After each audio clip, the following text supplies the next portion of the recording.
Alaq сүресі. Рахман, әрі аса рақымды Алланың атымен бастаймын. Оқы, жаратқан Раббыңның атымен оқы.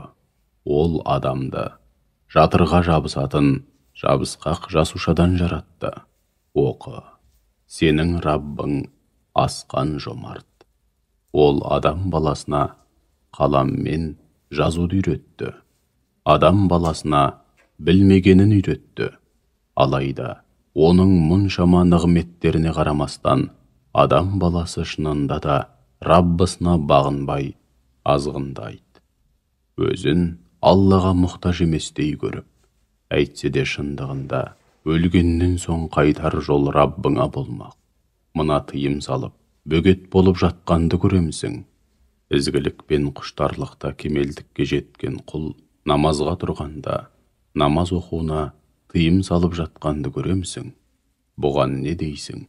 Солай істегені дұрыс па? Егер ол құл тура жолда болса ше? Немесе ел жұртты Аллаға шын тағзым етіп, оған қарсы келуден барынша сақтануға шақырып жүрсе ше? Ал мынаған не дейсің? Бұған керісінше әлгі тыйым салушы адам ақиқатқа сенбей, одан сырт айналып жүрсе ше? Сонда ол Алланың кімнің не істеп не қойып жүргенін көріп тұрғанын білмей ме? Жоқ, бұлай болмайды.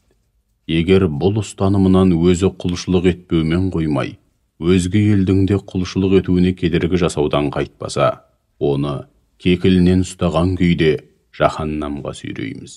Өтірікпен, күнәға бөккен маңдай шашынан, өзіне жақтас болған, әлгі мәжлісін қалағанынша жәрдемге шақырсын.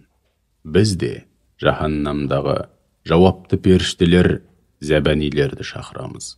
Жоқ, оның бұл қылығы мүлдем дұрыс емес. Оған мойынсұнба, Раббыңа сәжде ет. Һәм әрдайым оған жақындататын жолда бол.